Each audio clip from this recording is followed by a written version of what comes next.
Hello, good evening, नमस्ते। कैसे हो आप सब लोग? पढ़ाई कैसी चल रही है? होपफुली आपके एग्ज़ाम्स की डेट भी आ चुकी होगी, बहुत अच्छे से आपकी प्रिपरेशन चल रही होगी एंड अच्छे से पढ़िएगा। एग्ज़ाम बहुत अच्छे से देना। अभी तो वैसे टाइम है, रिवीजन करने का टाइम है, तो रिवीजन भी बहुत अच्छे से करना। मैंने भी अपनी क्लास 11 की रिवीजन सीरीज स्टार्ट कर दी है। अगर आप लोगों ने देखा होगा तो आप लोगों को पता होगा। तो हम लोग बेसिकली 2 चैप्टर कर चुके हैं, first unit and measurement, second motion in a straight line. Now today हम लोग करने वाले हैं chapter third which is motion in a plane. Basically ये जो चैप्टर है ना, थोड़ा मैथमेटिकल चैप्टर है, तो इसमें थ्योरी वाइज समझाने जैसा कुछ नहीं है, बट स्टिल मुझे जितना लगा कि ये चीज़ ज़रूरी है समझाने के लिए, उसको मैं लेके आई हूँ आज। तो यहाँ से आज अपना आप चैप्टर 3 जो है वो रिवाइज कर सकते हो ईजीली।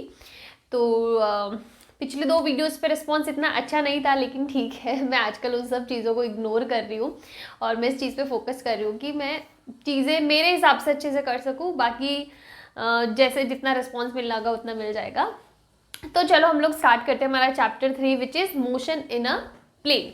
तो जैसा कि मैंने जब डिटेल वीडियोस कराए थे, देखो मैं सबसे पहले यही बोलूँगी आप लोगों को कि अगर आप रिवीजन के पर्पस से देख रहे हो ना वीडियोस, देन आपके लिए यूज़फुल है। लेकिन अगर आपने पढ़ा ही नहीं है, आप फर्स्ट टाइम पढ़ रहे हो, अच्छे से समझना चाहते हो, तो यहाँ से आपको इतनी हेल्प नहीं मिलेगी। उसके लिए आपको मेरा डिटेल्ड वीडियो चेक करना पड़ेगा। उसमें मैंने डिटेल से एक एक चैप्टर के ऊपर आई थिंक मैंने 7 to 8 वीडियो, 6 to 7 तो मुझे पता है, 6 to 7 वीडियोज़ अपलोड करे with numericals, with previous year questions. तो वो आपके लिए ज़्यादा बेनिफिशियल होगा, लेकिन आपको सिर्फ रिवाइज करना है।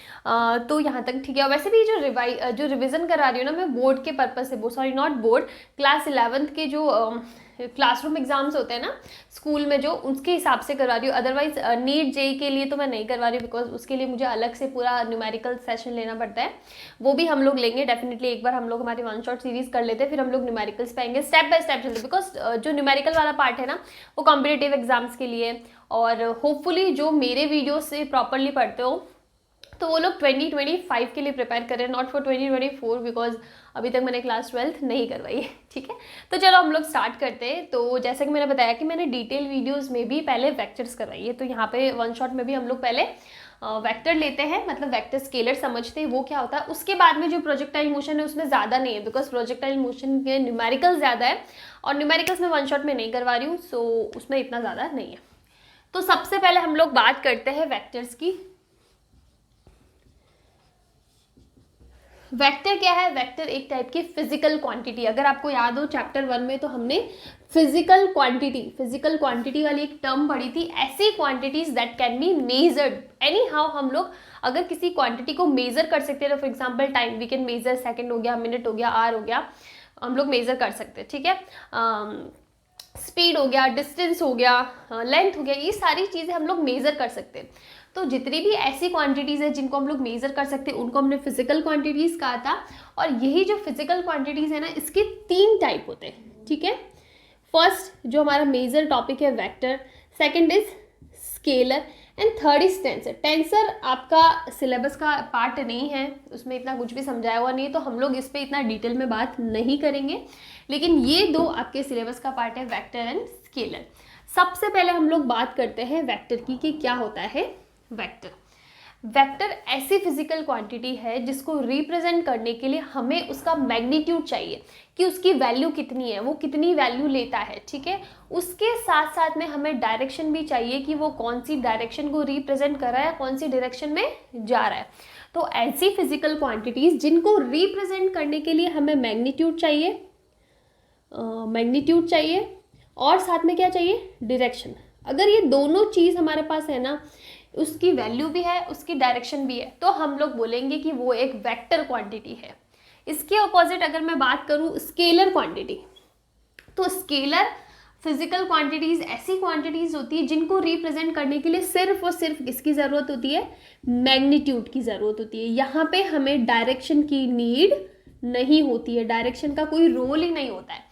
तो ये जो मेजर डिफरेंस है वो हमारे पास आएगा वेक्टर में, स्केलर में। वेक्टर में हमें जो ऐसी फिजिकल क्वांटिटीज जिनको रिप्रेजेंट करने के लिए हमें डायरेक्शन भी चाहिए एंड मैग्नीट्यूड भी चाहिए, तो वो क्या हो जाएगा, वेक्टर क्वांटिटीज हो जाएगा। और हमें अगर हम लोग किसी क्वांटिटी को सिर्फ और सिर्फ मैग्नीट्यूड से रिप्रेजेंट कर सकते हैं कि यार डायरेक्शन का कोई लेना देना ही नहीं इधर, तो वो फिजिकल क्वांटिटीज क्या हो जाएगी, स्केलर हो जाएगी।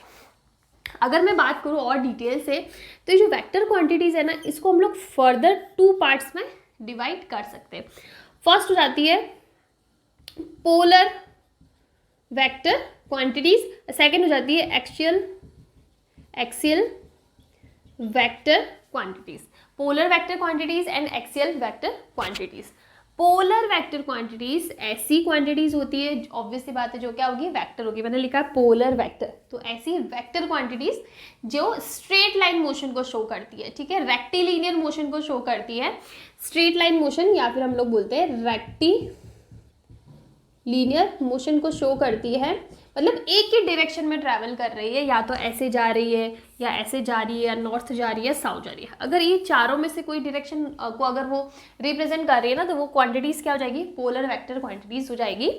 फॉर एग्जांपल हम लोग बात करें डिस्प्लेसमेंट की, या फिर हम लोग बात करें एक्सीलरेशन की, या फिर हम लोग बात करें वेलोसिटी की। आपको पता है वेलोसिटी इधर होगी, इधर होगी, इधर होगी, या फिर इधर होगी, ठीक है। और अगर इन बिटवीन भी कहीं पे होती है ना, तो उसको हम लोग किसी ना किसी तरीके से इन दो कंपोनेंट्स में कर सकते हैं। वो अभी हमने पढ़ा नहीं है, तो मैं उसके बारे में इतना बता नहीं रही हूँ, but these are the quantities. और भी बहुत सी क्वांटिटीज जो स्ट्रेट लाइन को शो करती है, वो जाती है पोलर वेक्टर क्वांटिटीज। और अगर मैं बात करूँ एक्सियल वेक्टर क्वांटिटीज, तो जहाँ पे हमको रोटेशनल मोशन या फिर मैं बोलूँ सर्कुलर मोशन देखने को मिले ना, सर्कुलर पाथ हो, तो वैसी क्वांटिटीज को रिप्रेजेंट करने वाले वेक्टर क्वांटिटीज को हम लोग बोलते हैं axial vector quantities. For example angular velocity omega, angular acceleration alpha, torque, moment of inertia. जहाँ पे भी हम लोग रोटेशनल या सर्कुलर मोशन की बात करें ना, तो वो क्वांटिटीज़ क्या हो जाएगी, हमारे पास एक्सेल क्वांटिटीज़ हो जाएगी। अगेन ये वेक्टर क्वांटिटीज़ है, तो चाहे एक्सेल की बात करूँ चाहे पोलर की बात करूँ, मैग्नीट्यूड और डायरेक्शन दोनों में होगा, बट द डिफरेंस इज ये हमारा रेक्टिलिनियर मोशन है और ये हमारा सर्कुलर या रोटेशनल मोशन को शो करेगा। आई थिंक आपके सिलेबस में भी ये दोनों पार्ट्स नहीं गिवन होंगे, बट इंपॉर्टेंट है इसलिए मैंने आपको ये बता दिया, ठीक है। तो ये बेसिक हमारे पास डेफिनेशन हो गई वेक्टर की, कैसे रिप्रेजेंट करता है और क्या इसके पार्ट्स होते हैं। और अगर हम लोग जैसे कि मैंने डेफिनेशन तो आपको बताई है, स्केलर की डेफिनेशन बताई, तो मैंने आपको क्या बताया, ये सिर्फ और सिर्फ किसको रिप्रेजेंट करता है, ये सिर्फ और सिर्फ रिप्रेजेंट करता है मैग्नीट्यूड को। फॉर एग्जांपल हम लोग बात करें पावर की, वर्क की, तो आप देखोगे कि इन क्वांटिटीज़ के लिए हमें इनकी वैल्यू चाहिए कि पावर होना चाहिए 13 जूल। ये थोड़ी देखते कि पावर साउथ डायरेक्शन में होना चाहिए, नॉर्थ डायरेक्शन में होना चाहिए, ये जरूरी नहीं है ना, कोई रोल ही नहीं है वहाँ पे डायरेक्शन का, सिर्फ और सिर्फ वैल्यू से मतलब है। वही हम लोग सेम किसके लिए, वर्क के लिए दे सकते हैं कि यहाँ पे हमको सिर्फ और सिर्फ वैल्यू से मतलब है, ठीक है, हमें इसकी डायरेक्शन का कोई रोल ही नहीं है वहाँ पे, तो वो क्वांटिटीज हो जाती है स्केलर क्वांटिटीज। और अगर मैं बात करूं टेंसर की, वैसे तो आपका सिलेबस का पार्ट नहीं है, लेकिन बहुत ही छोटी सी बेसिक डेफिनेशन में बता देती हूँ। टेंसर क्वांटिटीज ऐसी क्वांटिटीज होती है जिनमें मैग्नीट्यूड चाहिए, डायरेक्शन का कोई रोल नहीं होता है, ठीक है, डायरेक्शन का कोई रोल नहीं होता है स्केलर के जैसे, बट इनकी जो वैल्यू होती है ना, मतलब जो मैग्नीट्यूड है ना, वो अलग अलग मीडियम्स के अंदर अलग अलग वैल्यू होती है। फॉर एग्जांपल हम लोग वैक्यूम में बात करेंगे तो इसकी वैल्यू अलग होगी। अगर मैं वाटर का मीडियम ले लेती हूँ तो वहाँ वैल्यू अलग होगी। अगर मैंने मिरर लिया तो वहाँ पे वैल्यू अलग होगी। बेसिकली डायरेक्शन का कोई रोल नहीं है, लेकिन इनका मैग्नीट्यूड भी फिक्स्ड नहीं है, वो मीडियम पे डिपेंड करता है कि आप कौन से मीडियम में स्टडी कर रहे हो। तो ऐसे फिजिकल क्वांटिटीज़ को हम लोग क्या बोलते हैं, टेंसर क्वांटिटीज़ कहते हैं। फॉर एग्जाम्पल हम लोग रिफ्रैक्टिव इंडेक्स ले लेते हैं, म्यू ले लेते हैं, परमिएबिलिटी ले लेते हैं, एप्सिलॉन परमिटिविटी ले लेते हैं। इस सारी की सारी क्वांटिटीज़ किसके अंदर आ जाती है, हमारी टेंसर क्वांटिटीज़ में आती है, ठीक है। This is refractive index and ले दो इसको, ओके। तो ये हमारे बेसिक डेफिनेशंस हो गई, जो जो इसके पार्ट है। अब हम लोग डिटेल में बात करते हैं किसके बारे में, वेक्टर के बारे में हम लोग डिटेल में बात करते हैं।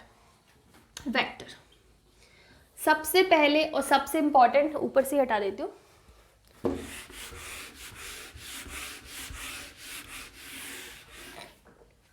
वेक्टर सबसे पहले मैंने आपको बताया कि इसको रिप्रेजेंट करने के लिए हमें मैग्नीट्यूड चाहिए, डायरेक्शन चाहिए। तो कैसे रिप्रेजेंट करना, इसको रिप्रेजेंट करते हैं ऐसे, ये ऐसे रिप्रेजेंट करेंगे। ये दिखा रहा है डायरेक्शन, और ये जो होता है ना वो इसकी value, length of the arrow. देखो इन जनरल ऐसा बोलते हैं कि जो लेंथ होती है ना एरो की, वो उसका मैग्नीट्यूड डिफाइन करता है। बट ऐसा नहीं कि मैंने ले लिया 13 और किसी की वैल्यू है 13 आई कैप, तो इस पर इतना बड़ा लगा रही हूँ, किसी की अगर 14 है तो इससे बड़ा होना चाहिए, नहीं, ये सिर्फ और सिर्फ कंपैरिजन बेसिस के लिए होती है। और इसकी एक जनरल डेफिनेशन में ऐसा है कि जो ये एरो की लेंथ है ना, वो उसका मैग्नीट्यूड डिफाइन करती है, ठीक है। यहाँ पे हमें दो चीज़ें समझना बहुत ज़रूरी है। वैसे तो बहुत ही इजी होता है, लेकिन जब आप एंगल निकालोगे या फिर इस पर न्यूमेरिकल सॉल्व करोगे ना, तो वहाँ पे थोड़ी सी प्रॉब्लम आती है, इसलिए मैं बता रही हूँ। ये होता है हेड, एंगल इसका वेक्टर का हेड, और ये होता है टेल, ठीक है। टेल और हेड को समझना बहुत ज़रूरी है। This is tail, this is head, ये आगे जाके आपको बहुत काम आने वाला है। तो बेसिकली ये हो गया हमको वेक्टर को रिप्रेजेंट करने का, द एरो से रिप्रेजेंट करना है। एरो दिखाती है डायरेक्शन, कौन सी डायरेक्शन में जा रहा है। एरो वाली साइड को हम लोग बोलते हैं हेड, और जो इसका बैक साइड है उसको हम लोग बोलते हैं टेल, ठीक है। तो ये हमारा बेसिक रिप्रेजेंट करने का तरीका हो गया। अब हम लोग पढ़ते हैं इसके आगे। तो देखो, उससे पहले मैं आपको एक टर्म और बता देती हूँ, orthogonal vectors. Orthogonal vectors, orthogonal vectors क्या होते हैं? जब भी हम लोग किसी एक्सिस की बात करेंगे, हमारे पास इन जनरल हम लोग 3D सिस्टम लेके चलेंगे ना, तो 3 एक्सिस होगी, X axis, Y axis and Z axis. हर एक्सिस के लिए एक ऑर्थोगोनल वेक्टर होगा। ऑर्थोगोनल वेक्टर एक्स के लिए क्या होगा? आई कैप होगा। वाई के लिए क्या होगा? जे कैप होगा। जेड के लिए क्या होगा? के कैप होगा। ताकि आपको रिप्रेजेंट करना, अगर मैं आई कैप की बात कर रही हूँ ना, तो मैं एक्स डायरेक्शन की बात कर रही हूँ। अगर मैं जे कैप की बात कर रही हूँ तो मैं वाई डायरेक्शन की बात कर रही हूँ। और अगर मैं के कैप की बात कर रही हूँ तो जेड डायरेक्शन की बात कर रही हूँ। बेसिकली वी हैव 3 ऑर्थोनॉर्मल और orthogonal vectors, I cap, J cap and के कैप। के कैप क्या होता है, ये सब चीज़ें हम लोग डिटेल में पढ़ेंगे। ये तीनों, इनकी जो एक स्पेशलिटी होती है वो होती है कि तीनों के तीनों आपस में क्या होते हैं? परपेंडिकुलर होते हैं, परपेंडिकुलर टू ईच अदर। आई और जे एक दूसरे से परपेंडिकुलर होंगे, एक्स और जेड परपेंडिकुलर होंगे। यहाँ पे नहीं दिखा है, लेकिन ये बेसिकली कैसे होता है? For example, this is X, this is Y, तो ऐसे जेड होता है, ठीक है। अगर ऐसे जेड होगा तो देखो, एक्स और वाई परपेंडिकुलर हो गए, वाई और जेड परपेंडिकुलर हो गए, और एक्स और जेड भी परपेंडिकुलर हो गए। आपको इमेजिन करना पड़ेगा। तो आपको ये चीज़ पता होनी चाहिए कि तीनों के तीनों जो ऑर्थोगोनल वेक्टर्स है ना, these are perpendicular to each other, 90 degree का एंगल बनाते हैं तीनों के तीनों। चलो ठीक है, ये बात हो गई। अब आप देखो, अगर हम लोग वेक्टर की बात करें ना, तो वहाँ हमें 2 चीज़ें पढ़ना जरूरी है। सबसे पहले हम लोग बात करेंगे position vector, position vector, and second is we have displacement vector. हम लोग स्टार्टिंग में बेसिकली समझ रहे हैं कि कैसे रिप्रेजेंट करना है, कैसे लिखना आना चाहिए आपको। तो अगर मैं बात करूँ पोजीशन वेक्टर, पोजीशन वेक्टर का मतलब है, फॉर एग्जांपल हमारे पास यहाँ पे कोई एक ऑब्जेक्ट है, इसको हमने बोल दिया पॉइंट को ए। तो अब अगर मैं इसकी ना क्या निकालनी, पोजीशन निकालनी, इसके कोऑर्डिनेट्स निकालने कि इसके, देखो किसी भी पॉइंट को रिप्रेजेंट करने के लिए हमको उसके कोऑर्डिनेट चाहिए कि इस जगह पे है, उसका एड्रेस, बेसिकली जो हमारा एड्रेस होता है ना, वो वेक्टर के अंदर क्या होगा? उसके कोऑर्डिनेट्स हो जाएंगे। तो हमने मान लिया कि हमारा ऑब्जेक्ट को यहाँ पे है ए पॉइंट पे, तो अब हमें इसके कोऑर्डिनेट्स चाहिए। और अगर हम लोग वेक्टर की बात करेंगे तो हम बोलेंगे इसकी पोजीशन चाहिए हमें। पोजीशन वेक्टर क्या होगा? तो देखो, आप सिंपली ऐसे कर दो, दिस इज आवर वेक्टर, यहाँ पे हमने ले लिया ओ ए, ठीक है, ओ ए, और वेक्टर है तो कैसे रिप्रेजेंट करेंगे? ऐसे रिप्रेजेंट करेगा। तो कैसे निकालना है आपको? देखो, हम लोग 3D सिस्टम की बात करेंगे तो तीनों एक्सिस में इसका एड्रेस आएगा। अगर मैं सिर्फ एक्स वाई लेती तो सिर्फ एक्स वाई का एड्रेस आता, लेकिन मैंने एक्स वाई जेड तीनों लिया तो तीनों में एड्रेस आएगा। तो इसको हम लोग कैसे लिखते हैं? इसको हम लोग लिखते हैं एक्स वाई जेड। मैंने मान लिया कि यहाँ पे ये एक्स पे है, यहाँ पे वाई पे, और जेड पे जितना जाएगा ना वो कितना है? Small Z. तो एक्स वाई जेड इसके क्या है? कोऑर्डिनेट्स है। तो अब इसको रिप्रेजेंट मैं कैसे करूंगी? एक्स आई कैप, ये किसके लिए? डायरेक्शन बताने के लिए कि एक्स क्या है? वैल्यू है, दिस वैल्यू, फॉर एग्जाम्पल 2, 3, 4 कितनी भी है, ठीक है ना, ये पूरी की पूरी एक्स, 1 हो गया, 2 हो गया, 3 हो गया, 4 हो गया, 5 हो गया, 6 हो गया। तो इधर 5 आ रहा है ना, मैंने लिखा स्मॉल एक्स है इन जनरल फॉर्मूला, लेकिन ये किसी ना किसी न्यूमेरिकल वैल्यू को रिप्रेजेंट करेगा 5। लेकिन अगर मैं सिर्फ ऐसे लिख दूंगी, for example this is 5, this is 6 and this is 4, 5, 6, 4, तो मुझे कैसे पता पड़ेगा कि कौन किसके लिए, कौन एक्स एक्सिस के लिए, कौन वाई एक्सिस के लिए, कौन सा जेड एक्सिस के लिए? तो यहीं पे हमारे ऑर्थोगोनल जो वेक्टर्स है ना, वो काम आते हैं। कैसे? एक्स इन जनरल हो जाएगा X I cap plus Y Z cap, J cap and Z K cap, ऐसे लिखेंगे। और अगर मैं न्यूमेरिकल वैल्यू की बात करूँ तो ये हो जाएगा क्या? एक्स में कितना? 5, आई कैप मतलब एक्स डायरेक्शन, प्लस 6 जे कैप मतलब ये वाई डायरेक्शन, प्लस 4 के कैप मतलब कौन सी डायरेक्शन? Z direction. तो basically I cap, J cap और के कैप हमारे क्या हो जाएंगे? डायरेक्शन को रिप्रेजेंट करने के लिए हो जाएंगे। तो इस तरीके से आप किसी भी वेक्टर को लिखोगे ऑर्थोगोनल वेक्टर्स की टर्म में। तो इस टाइप से आपको पोजीशन वेक्टर होना चाहिए। अब वो पोजीशन कहाँ पे भी हो सकती है, यहाँ हो सकती है, यहाँ हो सकती है, कहाँ पे भी हो सकते हैं, हमें सिर्फ क्या पता होने चाहिए, उसके कोऑर्डिनेट्स पता होने चाहिए। ओके ठीक है, तो अभी हम लोग इन जनरल फॉर्मूला लेकर ही चलते हैं, हम लोग कोई न्यूमेरिकल वैल्यू नहीं लेते हैं। तो ये तो हो जाएगा वेक्टर। और अगर मैं बात करूँ इसकी मैग्नीट्यूड की ना, कि हमें इसका मैग्नीट्यूड निकालना, तो हम लोग ऐसे लिखेंगे, ठीक है, मैग्नीट्यूड। तो ये मैग्नीट्यूड कैसे लेना है, अंडर रूट लेना है और सबकी वैल्यूज का स्क्वायर कर दो, एक्स स्क्वायर ले लो प्लस वाई स्क्वायर ले लो प्लस जेड स्क्वायर ले लो, ये हो जाएगा इसका मैग्नीट्यूड। यहाँ पे हम लोग डायरेक्शन नहीं लिखेंगे क्योंकि हम लोग मैग्नीट्यूड की बात करें, सिर्फ और सिर्फ हमें वैल्यू चाहिए, हमें डायरेक्शन से कोई लेना देना नहीं है। तो जब मैग्नीट्यूड निकालना है ना, तो अंडर रूट करके अंदर की सारी सारी स्क्वायर टर्म्स को ऐड कर दो, वो हमारा हो जाएगा मैग्नीट्यूड वाली वैल्यू। ठीक है, ओके। अब मैं अगर बात करूँ डिस्प्लेसमेंट वेक्टर की, तो हमारे पास क्या हो जाएगा, हम लोग एग्जाम्पल ले लेते हैं। For example this is the axis Z, X and Y, और हमारे पास दो वेक्टर है, this is point A, this is point B, this is O. इसके कोऑर्डिनेट्स हो गए x1, y1, z1, इसके हो गए x2, y2, z2। कोऑर्डिनेट्स तो अलग अलग होंगे ना, दो अलग अलग पॉइंट सेम कोऑर्डिनेट पे नहीं हो सकते, इतना तो पता है ना आपको।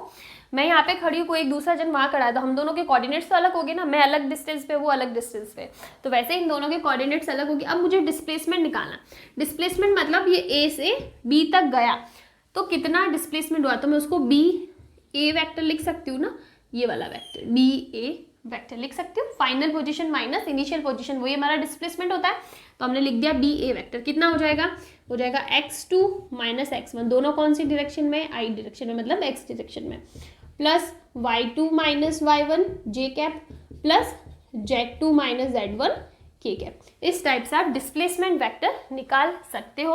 और अगर मैं बात करूँ किसकी, मैग्नीट्यूड की, कि मैग्नीट्यूड कितना होगा, तो सेम बस हमें स्क्वायर करना जो भी टर्म हो, तो यहाँ पे x2 माइनस x1 है ना, तो इसका स्क्वायर हो जाएगा, प्लस हो जाएगा y2 माइनस y1 का स्क्वायर, और प्लस हो जाएगा z2 माइनस z1 का स्क्वायर, ये हो जाएगा अंडर रूट। ये हमारे पास हो जाएगा इसका मैग्नीट्यूड। ठीक है, तो इस टाइप से आपको ये करना है। तो आई थिंक यहाँ तक आपको जो बेसिक चीज़ें ना वो समझ में आ गई होगी कि वेक्टर क्या होता है, किस चीज़ को रिप्रेजेंट करता है। इन जनरल अगर हमें कोई इक्वेशन बनानी है तो हम लोग कैसे इक्वेशन बना सकते हैं। अब इसके आगे हम लोग पढ़ेंगे, डिस्प्लेसमेंट वेक्टर पढ़ लिया, अब हम लोग पढ़ते हैं इसके कुछ टाइप्स होते हैं, कि वेक्टर के अलग अलग टाइप्स होते हैं। जो हमने पोलर और एक्सियल पढ़ा ना, वो तो इन जनरल टाइप थे। अब दूसरे हमारे पास कुछ और टाइप्स भी है, उनको हम लोग पढ़ लेते हैं।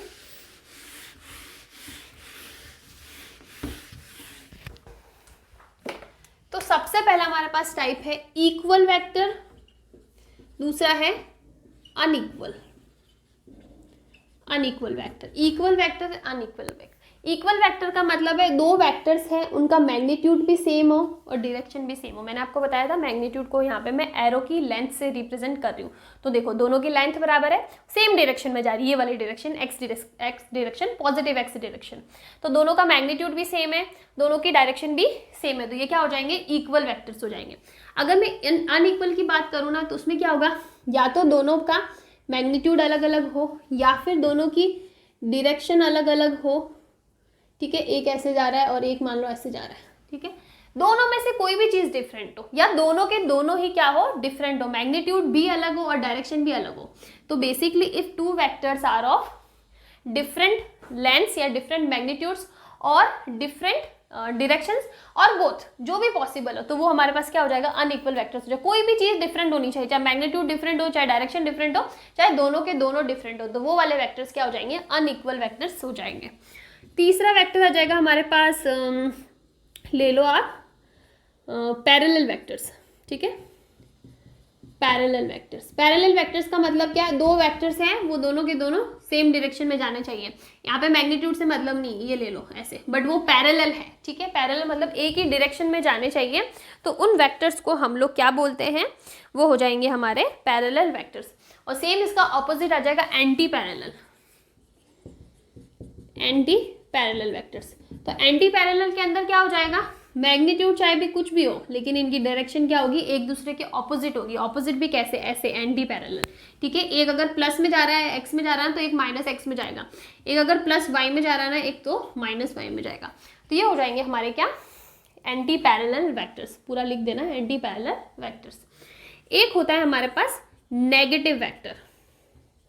नेगेटिव वेक्टर, नेगेटिव वेक्टर का मतलब है दो वेक्टर्स हैं, उनकी डायरेक्शन अलग होनी चाहिए, मैग्नीट्यूड सेम होना चाहिए। ये ऐसा है ना तो ये भी ऐसा होगा, लेकिन इनकी डायरेक्शन एक दूसरे के क्या होनी चाहिए, ऑपोजिट होनी चाहिए। यहाँ पे हमने क्या बोला था कि मैग्नीट्यूड सेम भी हो सकता है, डिफरेंट भी हो सकता है, लेकिन यहाँ पे मैग्नीट्यूड तो सेम ही रहना चाहिए, डायरेक्शन ऑपोजिट होनी चाहिए।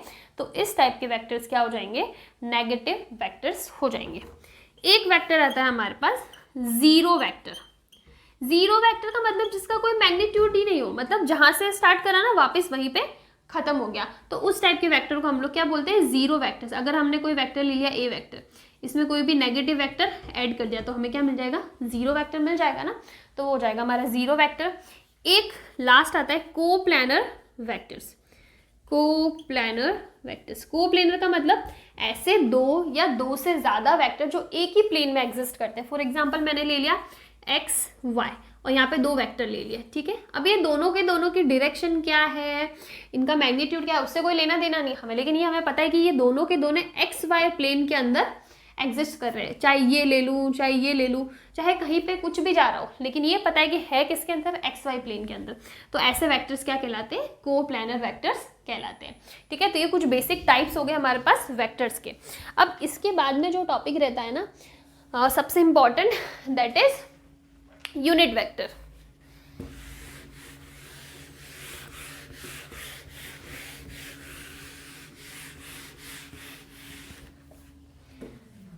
Unit vector is very very important. जो अभी आपको मैंने बोला ना आई कैप जे कैप, जो डायरेक्शन को शो करते हैं वो क्या है, यूनिट वेक्टर्स के ही टाइप है। तो उसी को हम लोग अच्छे से समझ लेते हैं। कैसे, देखो हमें पता है कि कोई भी वेक्टर है ना, उसकी डेफिनेशन क्या होती है, हमारे पास होना चाहिए मैग्नीट्यूड और हमारे पास क्या होना चाहिए, डायरेक्शन। जब हम लोग बोथ की बात करेंगे ना तो हम लोग क्या लगाएंगे, मल्टीप्लीकेशन, प्लस माइनस नहीं, मल्टीप्लीकेशन, बिकॉज हमें दोनों चीज चाहिए। अगर एक चीज भी जीरो है ना तो ओवरऑल भी जीरो हो जाएगी, मतलब वो वेक्टर कहलाएगा ही नहीं, ठीक है ना। तो हमने ले लिया। अब देखो मैग्नीट्यूड को हम लोग कैसे रिप्रेजेंट करते हैं, ऐसे ही तो रिप्रेजेंट करते हैं। और डायरेक्शन को अभी मैंने आपको बताया कि डायरेक्शन को हम लोग कैसे रिप्रेजेंट करते हैं, ऐसे रिप्रेजेंट करते हैं। ऐसे लिख दो, या फिर चलो हम लोग ए की बात कर रहे हैं तो ऐसे लिख देते ए, और ऊपर जो कैप लगाते हैं ना दैट इज शोइंग डायरेक्शन। तो अब अगर मैं ए कैप की वैल्यू निकालूं तो क्या आ जाएगा, A vector divided by the magnitude. This vector is what, unit vector, और इसको हम लोग एन कैप से रिप्रेजेंट करते हैं। कोई भी वेक्टर जो आपको क्वेश्चन में गिवन होगा वो हो जाएगा डिवाइडेड बाय उसकी मैग्नीट्यूड की वैल्यू, ये हमारे पास हो जाएगा unit vector. This is very very important. Question आ जाएगा, फॉर एग्जाम्पल आपको क्वेश्चन में दे रखा है कि हमारे पास कोई वेक्टर ए है, 3i cap plus 4j cap plus 5k cap. अब निकालो इसकी यूनिट वेक्टर की वैल्यू निकालो। तो आप कैसे निकालोगे, हो जाएगा हमारे पास सबसे पहले वेक्टर को एज इट इज रखना है, 3i cap plus 4j cap plus 5 cap divided by magnitude. Magnitude कैसे होता है हमने पढ़ा है, स्क्वायर कर लो, प्लस 16 प्लस 25। अब ये जो भी वैल्यू आएगी आप निकाल देना और वो हो जाएगा हमारा यूनिट वेक्टर। या फिर हमको इसको बहुत अच्छे से, कितना हो रहा है देखो, 25 प्लस 25 50, रूट 50। तो हम लोग लिख सकते हैं 3/√50 आई कैप प्लस 4/√50 जे कैप प्लस 5/√50 के कैप। ये होता है रिप्रेजेंट करने का तरीका यूनिट वेक्टर को। तो इस तरह से आपको रिप्रेजेंट करना है। इसके ऊपर छोटा मोटा क्वेश्चन भी बन सकता है, दिस इज इंपॉर्टेंट, ठीक है। तो इस टाइप से हो जाएगा हमारा यूनिट वेक्टर। इसके बाद में हम लोग ले लेते हैं कंपोनेंट्स, वेक्टर कंपोनेंट्स। अभी ये सारी चीज़ आपको इजी लग रही होगी बिकॉज ये सारी चीज़ें आप पढ़ चुके हो, और नहीं लग रही है तो भाई सोचने की बात है, ठीक है। चलो अभी हम लोग पढ़ते हैं वेक्टर कंपोनेंट्स। वेक्टर कंपोनेंट्स बहुत सारे न्यूमेरिकल करे हैं। इसके ऊपर हमने ये x ले लिया, ये y ले लिया, और यहाँ पे हमारे पास कोई एक वेक्टर है, this is o, this is, ये ले लो r कैप, ठीक है, ए से पॉइंट तक ये हमारे पास वेक्टर है। या फिर आप इसी को ले लो ए कैप, ठीक है। और हमने ले लिया कि ये एक्स एक्सिस से किसी एंगल थीटा पर है। अब जब मैं वेक्टर कंपोनेंट्स का बात कर रही हूँ ना, तो मैं यहाँ पे पूछ रही हूँ कि ये जो वेक्टर है, क्वेश्चन में एक ही वेक्टर गिवन है विच इज ए, तो इस वेक्टर का एक्स एक्सिस पे कितना कंपोनेंट रहेगा और वाई एक्सिस पे भी कितना कंपोनेंट रहेगा, बिकॉज हमें पता है कि इन बिटवीन कहीं किसी एंगल थीटा पे है, ठीक है। तो ऐसा तो है नहीं ये कंप्लीटली एक्स पे या फिर कंप्लीटली वाई पे, तो हमें वही पार्ट निकालना है कि एक्स पे कितना अपना पार्ट है इसका और वाई पे कितना, उसी को हम लोग बोलते हैं कॉम्पोनेंट्स। इसका मतलब है इसका एक्स पे कितना कॉम्पोनेंट है, वाई पे कितना कॉम्पोनेंट है। सबसे पहले हमें देखना है कि एंगल कौन सी एक्सिस से बना रखा है।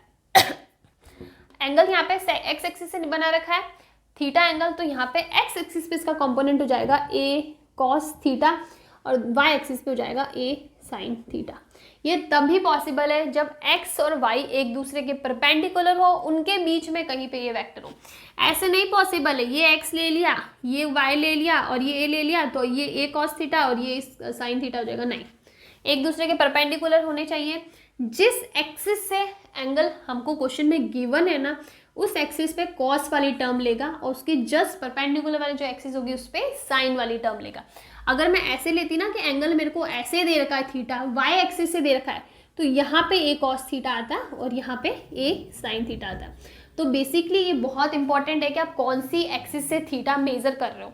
जिस एक्सिस से थीटा मेजर कर रहा हो ना वो कॉस वाली टर्म में आएगा और उसके जस्ट ऑपोजिट जो परपेंडिकुलर दूसरी एक्सिस होगी वहाँ पे साइन वाली टर्म आएगा। तो ये हमारे पास क्या हो जाएंगे, कॉम्पोनेंट्स हो जाएंगे, ठीक है। तो इससे ज़्यादा इसके अंदर कुछ है नहीं। इसके ऊपर जब न्यूमेरिकल करेंगे तो ज़्यादा अच्छे से चीज़ें क्लियर होगी।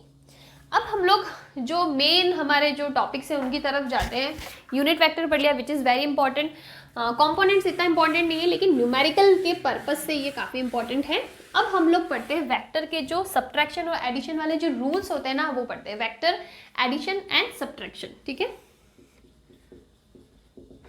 Addition and subtraction. सबसे पहले हम लोग एडिशन की बात करते हैं तो हमारे पास वेक्टर एडिशन के दो लॉ होंगे, एक होगा पैरेललोग्राम लॉ, दूसरा हो जाएगा ट्रायंगुलर लॉ, ठीक है। तो अगर मैं बात करूं parallelogram law, parallelogram law of addition क्या होता है, देखो हमारे पास अगर कोई दो वेक्टर्स हैं जो एक ही पॉइंट से ओरिजिनेट हो रही है, let's say this is point ए, ये हो जाएगा वेक्टर ए, ये हो जाएगा वेक्टर बी। आप देखो दोनों के दोनों वेक्टर्स एक ही पॉइंट से ओरिजिनेट हुई है ना, ठीक है। और अगर ऐसी कोई कंडीशन है ना तो इन दो वेक्टर्स का जो रिजल्टेंट होगा, ठीक है, जो रिजल्टेंट होगा ना वो इनका डायगोनल होगा। दिस इज द रिजल्टेंट जिसको हमने 8 से रिप्रेजेंट करा है। अगेन मैं बता रही हूँ, if we have two vectors originating from the same point then the resultant of these two vectors will be the diagonal, ठीक है ना। दो वेक्टर है सेम पॉइंट से निकल रही है तो इनका जो रिजल्टेंट होगा ना वो क्या हो जाएगा, इसका डायगोनल हो जाएगा। एक चीज मैं समझाती हूँ जो हम लोग आगे लॉ में भी पढ़ेंगे। जो रिजल्टेंट है ना that is basically the sum of these two vectors, ठीक है ना। इनके सम के बराबर होता है रिजल्टेंट की वैल्यू, वो हम लोग आगे बहुत अच्छे से पढ़ेंगे। तो ये हो गया, ठीक है। अब आप बोलोगे कि यार ठीक है ये तो समझ में आ गया, लेकिन हमने इसको पैरेललोग्राम क्यों बोला है, यहाँ पे कहीं पे वो शेप नहीं दिख रहा है। तो दिखेगा शेप, कैसे दिखेगा, अगर मैं करूँ पैरेलल शिफ्टिंग, क्या करूँ, पैरेलल शिफ्टिंग, मतलब मैं कुछ भी चेंज नहीं कर रही हूँ ना, एंगल चेंज कर रही हूँ ना कुछ, मैं जनरली सिर्फ और सिर्फ पैरेलल शिफ्टिंग कर रही हूँ। फॉर एग्जाम्पल ये वेक्टर है ना ओ बी, इसको मैंने ऐसे शिफ्ट कर दिया सेम डायरेक्शन में, सेम मैग्नीट्यूड का, या ना ओ है, इसको मैंने ऐसे शिफ्ट कर दिया, ठीक है। अब आप देखो ये शेप कैसा होगा, ये हो जाएगा ना पैरेललोग्राम का। और यहाँ से जब हम लोग कुछ कैलकुलेशन करते हैं ना, ये देखो ऐसे लेके हमने ये एंगल ले लिया थीटा और हमने मान लिया कि जो रिजल्टेंट है ना वो कितना एंगल बना रही है, आप इसको पूरा ले लेना, जब हम लोग पूरा करेंगे तो पूरा हो जाएगा, ठीक है। तो जो रिजल्टेंट है ना वो फाई एंगल बना रही है ए से, और ए और बी के बीच का एंगल कितना है, थीटा है। दिस इज ए और बी के एंगल बीच का एंगल, और ये ए और रिजल्टेंट के बीच का एंगल विच इज फाई। तो अब मैं यहाँ पे देखो, मैं अगेन बताऊंगी, मैं सारी की सारी कैलकुलेशन नहीं करने वाली फिर से, लेकिन जब हमने डिटेल वीडियो पढ़ा था हमने कैलकुलेशन करी थी कि अगर मुझे ये एंगल निकालना ना tan फाई, मतलब मैं निकालना चाहती हूँ कि वेक्टर से रिजल्टेंट का जो एंगल है ना फाई, उसकी वैल्यू कितनी होगी, तो वो आएगा थीटा की टर्म्स में which is B sine theta upon A plus B cos theta. Normal से मैथमेटिक्स से आ जाएगा, आप ये ले लेना, इसको ले लेना, ये बी है ना, तो ये हो जाएगा B cos theta, B sine theta हो जाएगा, एंगल कैलकुलेट करके निकाल देना, तो आपके पास ये वैल्यू इजीली निकल जाएगी। मैंने डिटेल में इसका पूरा का पूरा डेरिवेशन कराया है, तो अगर आपको करना है तो आप मेरा वो चैप्टर देख लेना डिटेल वाला, उसमें आपको मिल जाएगा। ठीक है, तो यहाँ पे मैं अगेन आपको बताती हूँ, parallelogram of law of addition is कि अगर दो वेक्टर एक ही पॉइंट से ओरिजिनेट हो रही है तो उनका जो डायगोनल होगा ना वही हमारा रिजल्टेंट होगा, और रिजल्टेंट वेक्टर से कितना एंगल बना रहा है tan phi, वो हम लोग इजीली निकाल सकते हैं B sine theta upon a plus B cos theta करके। एंड ये जो रिजल्टेंट है ना इसकी भी वैल्यू आती है, that is a square plus B square plus 2ab cos theta under root ले लो।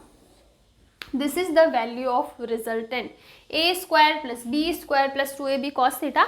ये भी हम बहुत ही नॉर्मल से मैथमेटिक्स से निकाल सकते हो। अगर आपको अंडर रूट नहीं लेना है ना, अगर you don't want to take under root, तो आप ऐसे लिख सकते हो आर स्क्वायर। ठीक है, दोनों साइड स्क्वायर करो तो अंडर रूट हट जाएगा, स्क्वायर रूट हट जाएगा। ओके, तो ये है। अब ये टर्म आप लोगों को अगर कंफ्यूजन हो रहा है कि दोनों कहाँ से आई, आप डिटेल वीडियो चेक करो, उसमें अच्छे से एक्सप्लेन करेंगे कैसे आया। ठीक है ना, तो ये हो गया हमारा पैरेललोग्राम लॉ ऑफ एडिशन। अब इसके बाद में जो सेकंड लॉ आता है ना, that is triangular law of addition, triangular law of addition.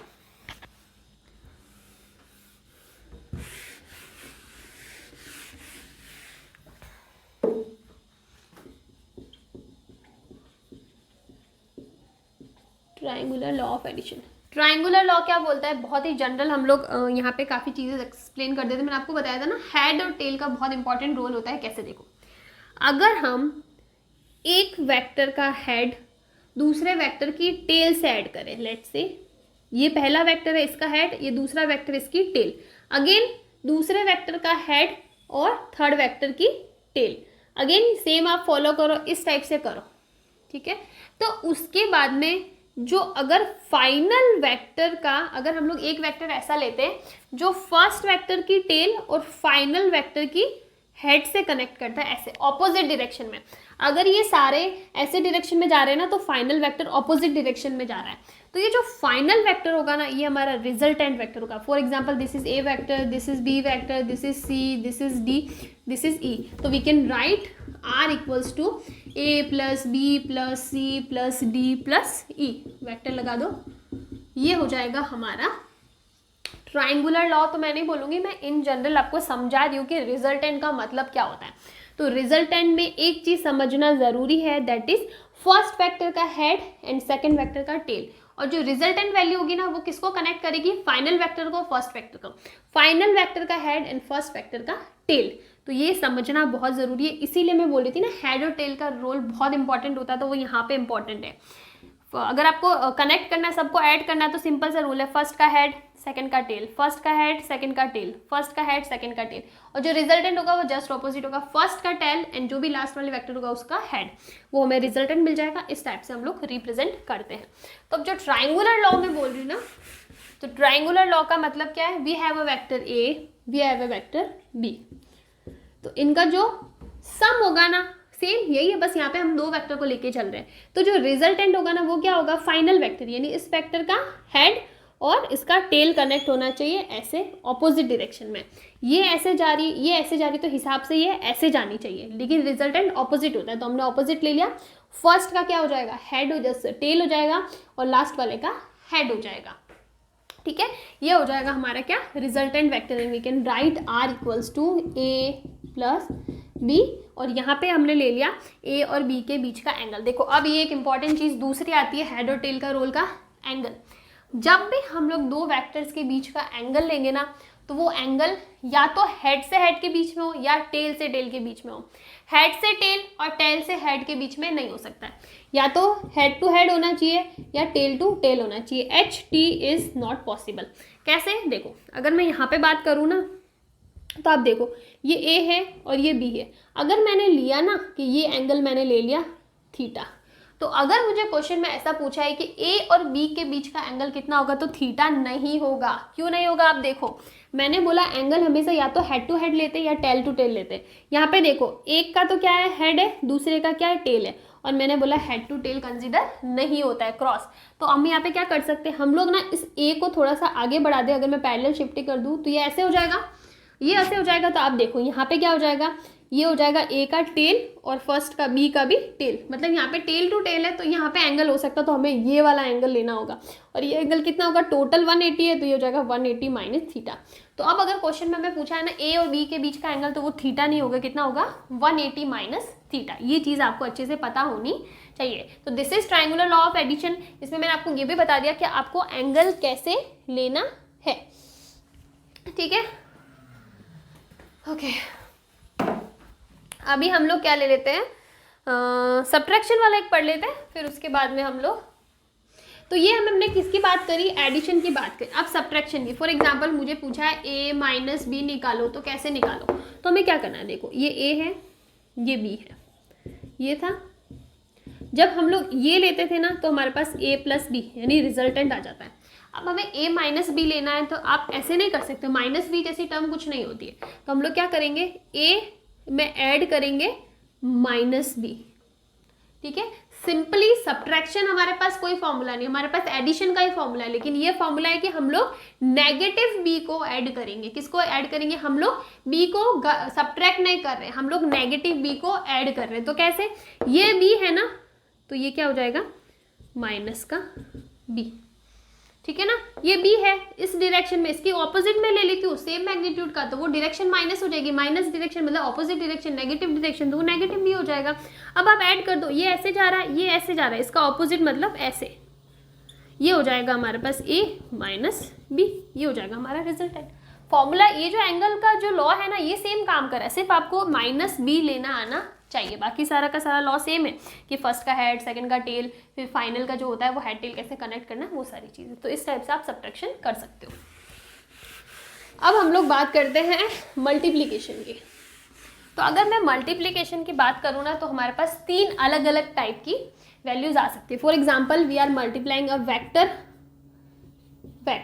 We are multiplying a vector scalar, we are multiplying vector again a vector, यही चीज हो सकती है ना। स्केलर का तो कोई मतलब नहीं है, स्केलर मतलब कोई डायरेक्शन ही नहीं, 4 into 4, ये तो हमें पता ही है, अर्थमेटिक हम लोग बहुत बार करते जा रहे हैं। हम लोग वेक्टर को स्टडी करना चाहते हैं, हम लोग स्केलर को स्टडी नहीं करना चाहते। तो स्केलर मल्टीप्लाई बाय स्केलर लेने का कोई मतलब नहीं है, we are talking about vector multiplication, ठीक है। तो वेक्टर टर्म आनी चाहिए। अब मैंने 2 बार क्यों लिखा है, देखो वेक्टर इंटू स्केलर करोगे क्या आएगा, वेक्टर ही आएगा, वेक्टर इंटू स्केलर क्या करो, वेक्टर आएगा। लेकिन एक केस होता है जब हम वेक्टर इंटू वेक्टर करो ना तो हमें स्केलर भी मिल जाएगा। ये चीज़ पढ़ने की ज़रूरत नहीं है। For example we have a vector 3i cap plus 2j cap plus k cap, इसको मैंने मल्टीप्लाई किया स्केलर से, फॉर एग्जाम्पल मल्टीप्लाई कर दिया 4 से, तो क्या है बस सीधा 12i cap plus 8j cap plus 4k cap. तो इसमें तो पढ़ने जैसा कुछ है ही नहीं, तो इस चीज़ को हम लोग स्टडी नहीं करेंगे। हम लोग स्टडी करेंगे कि 2 ऐसे कौन से केसेस है जब हम लोग वेक्टर को वेक्टर से मल्टीप्लाई करते हैं लेकिन डिफरेंट वैल्यू आती है। एक बार हमें स्केलर मिलता है, एक बार हमें वेक्टर मिलता है। ये वाला जो प्रोडक्ट होगा ना जहाँ पे हमको वेक्टर से वेक्टर मल्टीप्लाई करने पे वेक्टर मिलेगा, इसको हम लोग बोलते हैं क्रॉस प्रोडक्ट।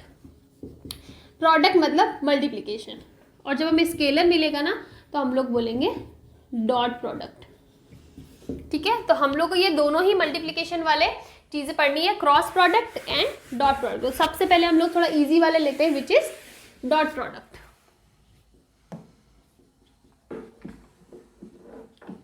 डॉट प्रोडक्ट को ऐसे रिप्रेजेंट करते हैं, इसका मतलब ए डॉट बी।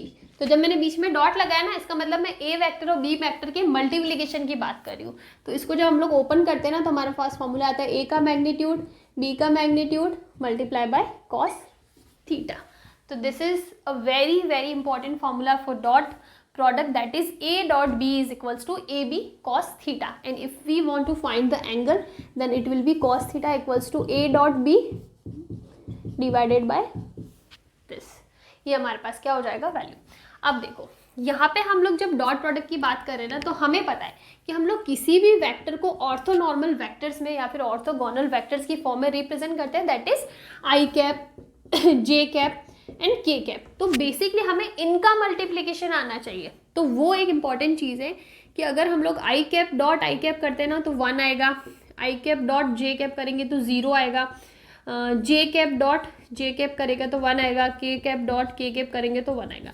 बेसिकली इस प्रोडक्ट के अंदर अगर हम लोग सेम ऑर्थोगोनल वेक्टर्स का मल्टीप्लिकेशन करेंगे तो उसकी वैल्यू 1 आएगी, और ऑपोजिट मतलब एक दूसरे के ऑपोजिट, आई को जे, जे को के से आई, इस टाइप से करेंगे तो उसकी वैल्यू 0 हो जाएगी। द रीजन इज, देखो वैसे तो मुझे इतना डिटेल में नहीं समझाना चाहिए, दिस इज वन शॉट, लेकिन let's say it is I cap J cap, ठीक है। अब मैं मल्टीप्लाई कर रही हूँ तो मुझे पता है ए डॉट बी, मतलब for example I am multiply I dot J, तो आप देखो क्या हो जाएगा, I multiply by J multiply by cos theta. Cos theta मतलब आई और जे के बीच का एंगल, इनके बीच का एंगल हमको पता है हमेशा क्या होता है, एक दूसरे के परपेंडिकुलर होते हैं, तो 90 डिग्री हो जाएगा, और कॉस 90 की वैल्यू कितनी हो जाती है, 0, तो हमारे पास इसकी वैल्यू क्या आ जाएगी, 0। लेकिन जब मैं आई को आई से कर रही हूँ, आई कॉस थीटा, तो मैं आई का ही आई से एंगल ले रही हूँ, यही आई है यही आई है, तो इसके बीच का एंगल क्या होता है, 0 डिग्री, और कॉस 0 की वैल्यू क्या 1 होती है, आई डॉट आई 1, तो हमारे पास वैल्यू मिल जाती है 1। तो बेसिकली सेम वेक्टर से मल्टीप्लाई करने पे 1, और जो भी ऑपोजिट वेक्टर होंगे उनसे मल्टीप्लाई करने पे हमारे पास 0 वैल्यू आ जाएगी। ये होता है हमारे पास क्या, डॉट प्रोडक्ट। इजी सा है। इसमें एक चीज़ और है कि अगर हम लोग ये चीज़ निकालते हैं ना, ए डॉट बी, तो ये किसके बराबर होता है, बी डॉट ए के बराबर होता है, ठीक है ना, कम्यूटेटिव होता है ये, ए डॉट बी करो चाहे बी डॉट ए करो सेम ही वैल्यू आती है। नेक्स्ट है क्रॉस प्रोडक्ट। क्रॉस प्रोडक्ट के अंदर क्या होता है, ए क्रॉस, ऐसे रिप्रेजेंट करेंगे हम, ए क्रॉस बी, तो ये क्या हो जाएगा, ए बी साइन थीटा, यहाँ पे क्या आ जाएगा, साइन थीटा। लेकिन मैंने आपको क्या बोला है कि यहाँ पे क्रॉस प्रोडक्ट का मतलब है वेक्टर को वेक्टर से मल्टीप्लाई कर रहे हो ना, तो एक वेक्टर क्वांटिटी आ रही है। वेक्टर क्वांटिटी का मतलब हमारे पास मैग्नीट्यूड भी है, डायरेक्शन भी है। अगर मैं सिर्फ ये वैल्यू रखती हूँ ना, देखो तो साइन थीटा की वैल्यू भी एक न्यूमेरिकल वैल्यू आएगी, ए डॉट बी भी न्यूमेरिकल वैल्यू आ जाएगी, तो इसको वेक्टर में चेंज करने के लिए हम लोग एक डायरेक्शन से मल्टीप्लाई कर देते हैं, N cap, which is a direction का रिप्रेजेंट करने के लिए, तो ये हमारे पास एक वेक्टर क्वांटिटी आ जाएगी। तो इस टाइप से हम लोग लिखेंगे। अगेन साइन थीटा की वैल्यू निकालनी है, आप इजीली निकाल सकते हो, कोई प्रॉब्लम इसके अंदर नहीं आएगी। ये जो एन कैप होता है ना, this direction is perpendicular to both A and B.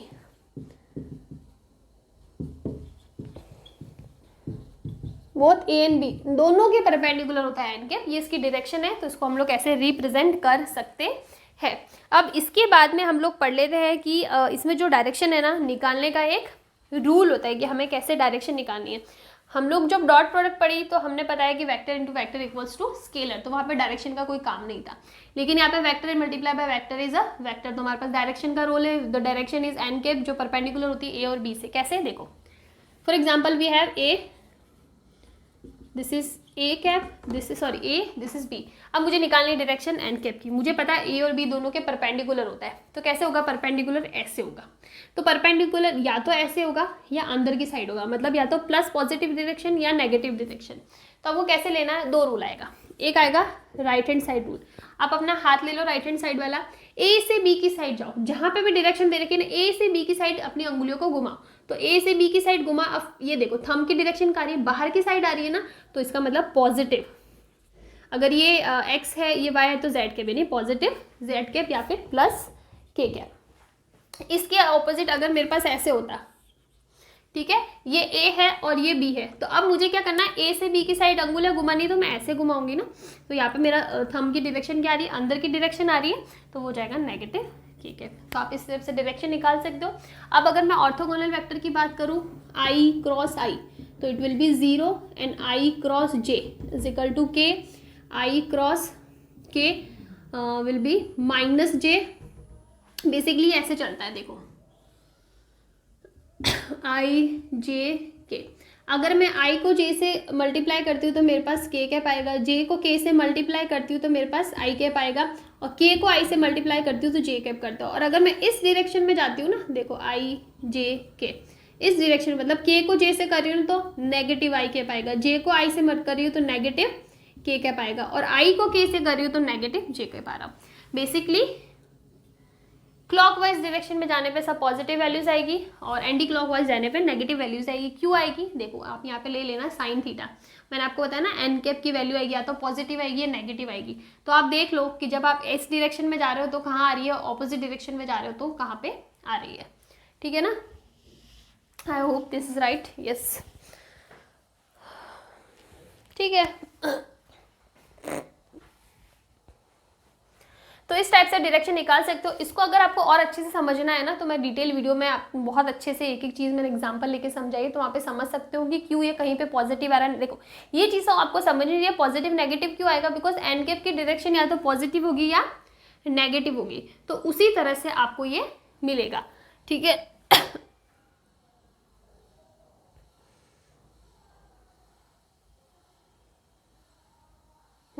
देखो मैं आपको ऐसे समझा सकती हूँ, एक छोटा सा एग्जांपल ले लेते हैं। For example this is I cap, this is J cap. अब मुझे निकालना है आई क्रॉस जे, तो मतलब मैं आई से जे की तरफ जा रही हूँ, आई से जे की तरफ, तो मेरे पास यही डायरेक्शन आएगी ना, आई से जे की तरफ पॉजिटिव, इसलिए मैंने आई से जे को पॉजिटिव लिया। इसकी जगह मैं ऐसे लेती, ठीक है, सॉरी यही ले लो जे। अब मैं जा रही हूँ जे से आई की तरफ, जे से आई की तरफ मतलब जे क्रॉस आई, तो मैं ऐसे जा रही हूँ ना जे क्रॉस आई, तो नेगेटिव डायरेक्शन आएगा, इसलिए हमारे पास नेगेटिव डायरेक्शन हो जाता है, जे क्रॉस आई, ये नेगेटिव डायरेक्शन, ठीक है।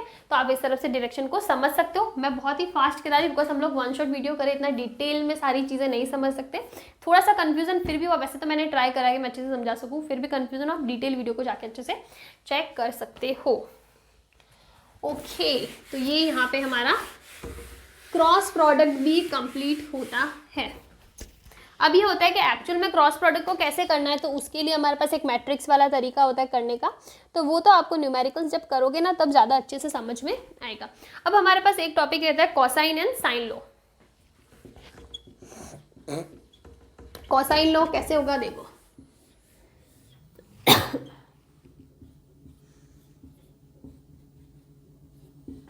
हमारे पास एक ट्राइंगल है, तीन साइड से A B and C, angle हमें गिवन है अल्फा बीटा एंड गामा।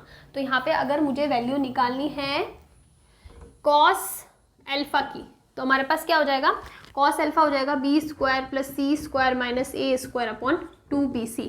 अगर मैं निकालूँ कॉस बीटा की तो ये हो जाएगा A square plus C square minus B square upon 2ac। अगर मैं निकालूँ cos it is beta gamma, then it will be A square plus B square minus C square upon 2ab। ठीक है, कैसे आया हमने डिटेल वीडियो में करवाया, वैसे कहीं पे इंपॉर्टेंट भी नहीं है, कहीं आपको इसका डेरिवेशन नहीं पूछने वाला है। अगर मैं बात करूँ साइन लॉ की तो अगेन यही हमारे पास ट्राइंगल है और हमारे पास हो जाएगा ए अपॉन साइन अल्फा,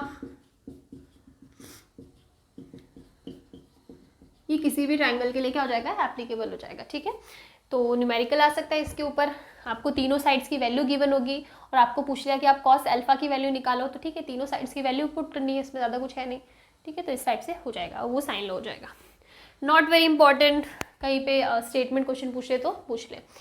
ठीक है, तो यहाँ पे हमारा वेक्टर्स वाला जो चीज़ है ना वो कंप्लीट हो जाती है। आई होप हमने बहुत अच्छे से करा है, जितनी चीज़ें वन शॉट वीडियो में वैसे इतना अच्छा एक्सप्लेन, इतना डिटेल में एक्सप्लेन नहीं करते हैं, लेकिन फिर भी मुझे सेटिस्फेक्शन नहीं होता है इसलिए मैंने करवा दिया। अब हम लोग जाते हैं जो हमारा दूसरा मेजर टॉपिक है, दैट इज प्रोजेक्टाइल मोशन। यहाँ तक कहीं किसी को प्रॉब्लम आ रही है ना तो एक बार प्लीज़ जो डिटेल्ड वीडियो है ना वो चेक करना, हो सकेगा तो मैं लिंक डाल दूंगी नीचे, डिटेल वीडियो चेक करना। और अगर फिर भी नहीं समझ में आ रहा है तो मुझे कमेंट करना कि यहाँ पे इस पर्टिकुलर टॉपिक में प्रॉब्लम आ रही है। ठीक है, चलो तो next we have projectile, very very important. यहाँ से हम लोग बोलेंगे जो अच्छे खासे न्यूमेरिकल्स होने वो स्टार्ट हो जाते हैं प्रोजेक्टाइल मोशन से। सिंपल सा है, जब हमने पढ़ा था chapter second that is motion in a straight line, तो हमने एक टॉपिक पढ़ा था मोशन अंडर ग्रेविटी। तो वहाँ में हमने क्या पढ़ा था, यहाँ से फेंका आके इधर ही गिर गया, ठीक है ना, यही पढ़ा था, ये वाला चीज़, डिस्प्लेसमेंट 0 था यहाँ पे।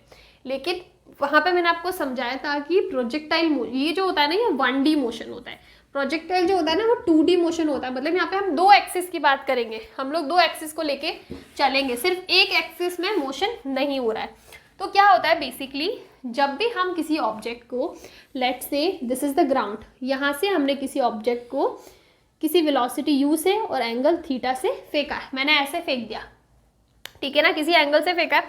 अगर मैं ऐसे सीधा सीधा फेंकूंगी ना तो वापस ऐसे ही आएगा, वो तो हमारा 1D मोशन हो जाएगा।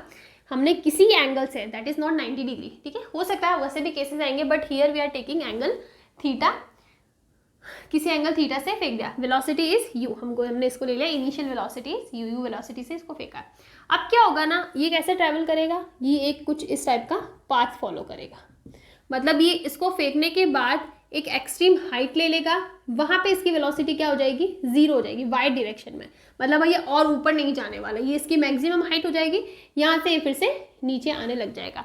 इस टाइप का जो मोशन होता है जहाँ पे हम पार्टिकल को किसी एंगल से फेंक रहे हैं, वो दोनों डायरेक्शन में मोशन करा। मैंने आपको बोला ना 2D मोशन क्यों, देखो इस डायरेक्शन में भी शिफ्टिंग आई है, इनिशियली यहाँ पे था, अब यहाँ पे आया है, ठीक है, और वाई डायरेक्शन में भी इसने ट्रैवल करा है। ये अलग बात है कि लास्ट में जाते जाते वाई वाला फिर से 0 हो जाएगा, लेकिन इसने ट्रैवल तो करा है ना वाई डायरेक्शन में भी, देखो चेंजेस तो आए हैं। तो यहाँ पे एक्स डायरेक्शन और वाई डायरेक्शन दोनों में मोशन होता है, that's why it is a 2D motion, और we can say it is projectile motion, जहाँ पे हमको दोनों डायरेक्शन में मोशन देखने को मिलता है। And the condition is we are projecting और we are throwing a object from an angle, ठीक है, एंगल कितना है that can be different values, उसके अलग अलग वैल्यूज हो सकती है, और हमने एक वेलोसिटी ले ली। Okay, this is a very basic and simple explanation कि ये होता है प्रोजेक्टाइल मोशन, हम किसी एंगल से फेंक रहे हैं, दोनों डायरेक्शन में मोशन हो रहा है, एक ऊपर एक्सट्रीम हाइट पर जाके इसकी वेलोसिटी 0 हो जाती है, देन ये अगेन नीचे आने लग जाता है। ये सारी चीज़ें हमने समझ ली। अब आता है फॉर्मूलाज की, तो यहाँ पे हम लोग एक इम्पॉर्टेंट टेबल लेते हैं, एक्स डायरेक्शन में क्या चेंजेस आते हैं और वाई डायरेक्शन में क्या चेंजेस आते हैं। गला दुखने लग गया। ओके, देखो अगर मैं एक्स डायरेक्शन की बात करूँ ना, तो यहाँ पे एक्स डायरेक्शन में जिस वेलोसिटी से ये स्टार्ट करेगा ना, उसी वेलोसिटी से वापस यहाँ पे आ जाएगा। Through out the way, this is the condition of projectile motion, throughout the way there will be no change in the velocity in x direction। x direction की वेलोसिटी में थ्रू आउट द वे कोई change नहीं होगा, ये एक constant uniform velocity से travel करेगा। और जब भी यूनिफॉर्म कांस्टेंट वेलोसिटी टर्म आ जाती है ना, वहाँ पे हमारा एक्सीलरेशन क्या हो जाता है, 0 हो जाता है। तो the first thing is we have acceleration is 0। अब मैं बात करूँ वेलोसिटी क्या अलग अलग होगी एक्स डायरेक्शन वाई डायरेक्शन में, यस वाई, यहाँ पे हमारे कंपोनेंट्स वाली टर्म काम आएगी। मैंने आपको बताया था जब एंगल थीटा पे होना तो ये वेक्टर का हम लोग 2 कंपोनेंट ले सकते हैं। एक्स डायरेक्शन में कंपोनेंट होगा u, एक्स से एंगल मेजर कर रहे हैं तो cos theta, and this is u sine theta.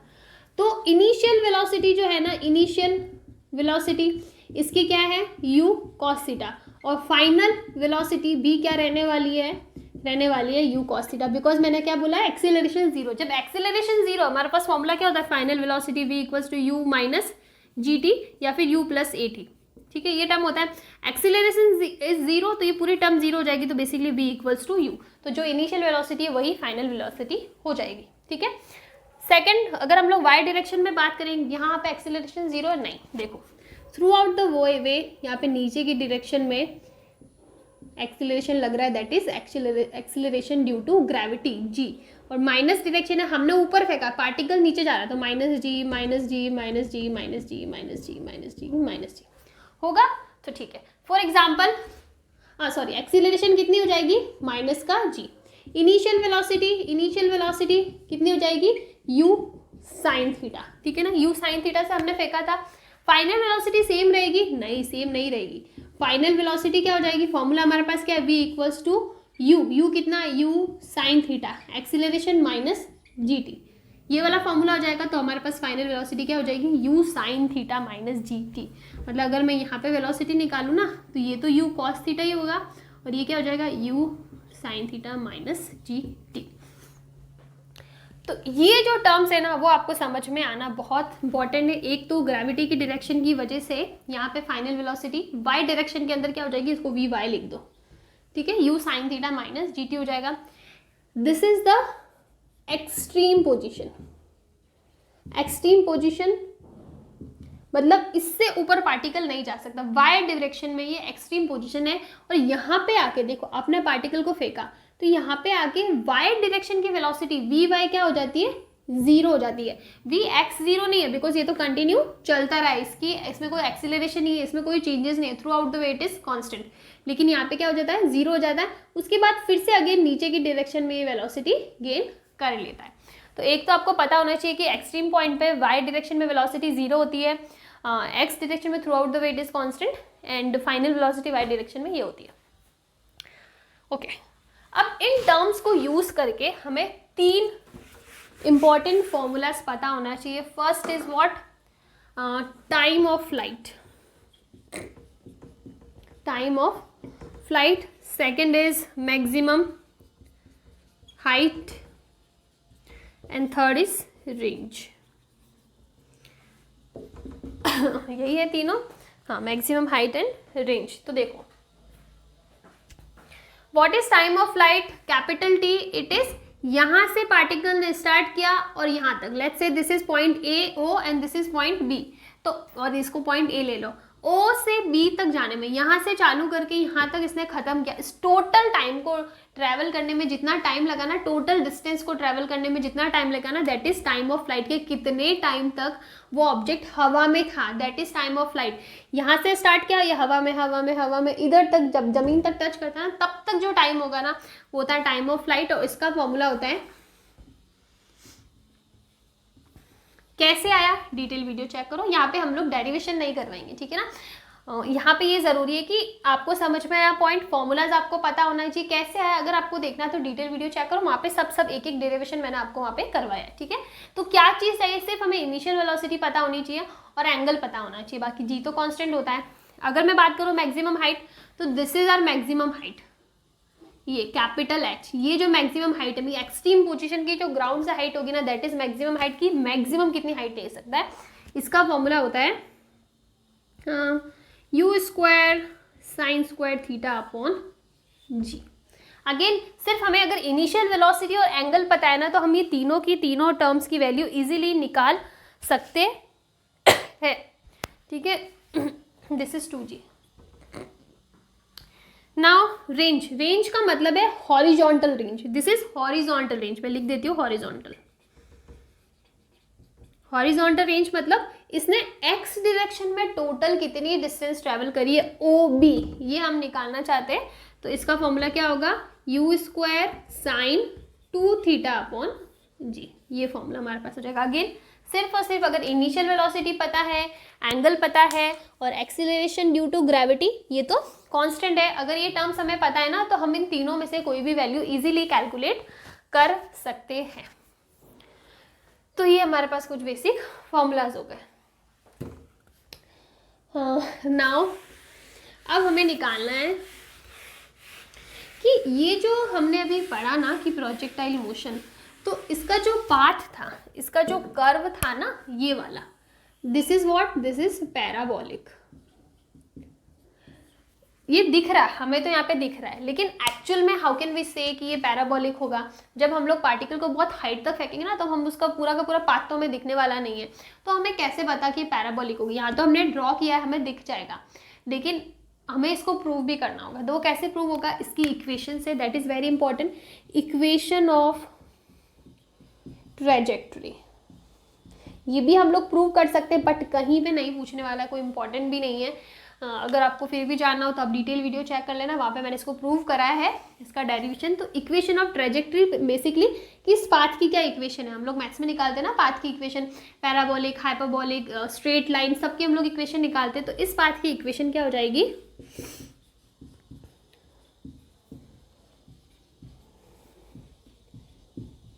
This is the equation, y equals to x tan theta minus g x square upon 2u square cos square theta. y is the coordinate in y axis, जिस particular point की बात कर रहे हैं ना, let's say यहाँ पे, ठीक है, और हम लोग इस पॉइंट की बात कर रहे हैं, तो ये हो जाएगा x और ये हो जाएगा y, मतलब ये x और ये y।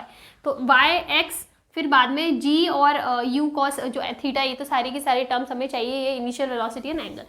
This is the equation of trajectory. लेकिन इस इक्वेशन से हमें कैसे पता पड़ा पैराबोलिक है, देखो हम लोग इसको ऐसे लिख सकते हैं ना, y is equal to a x minus B x square. इसको मैंने ले लिया a, और ये जो पूरी की पूरी टर्म है ना, इसको मैंने ले लिया b, तो मैं इसको लिख सकती हूँ A x minus B x square.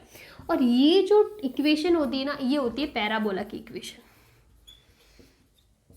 किसकी इक्वेशन होती है, पैराबोला की।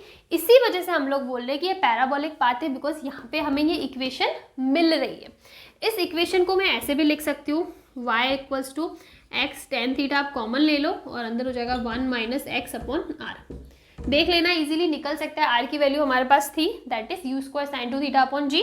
पुट कर लेना, सेम वैल्यू आएगी। तो बेसिकली अगर हमें क्वेश्चन में क्या पूछा हो, इनिशियल वेलोसिटी नहीं गिवन हो लेकिन हमें रेंज गिवन हो, तो हम लोग फिर भी ये वैल्यू निकाल सकते हैं। तो ये भी एक इसका एक फॉर्म है फॉर्मूला का, this is also important.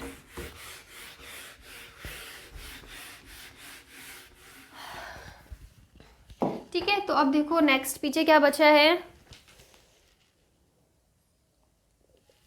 Okay एक टर्म इसमें बचती है कि अगर हमें, ये इंपॉर्टेंट स्टेटमेंट है कि अगर हमें क्वेश्चन में पूछा है कि दो पार्टिकल को हमने फेंका है, ठीक है,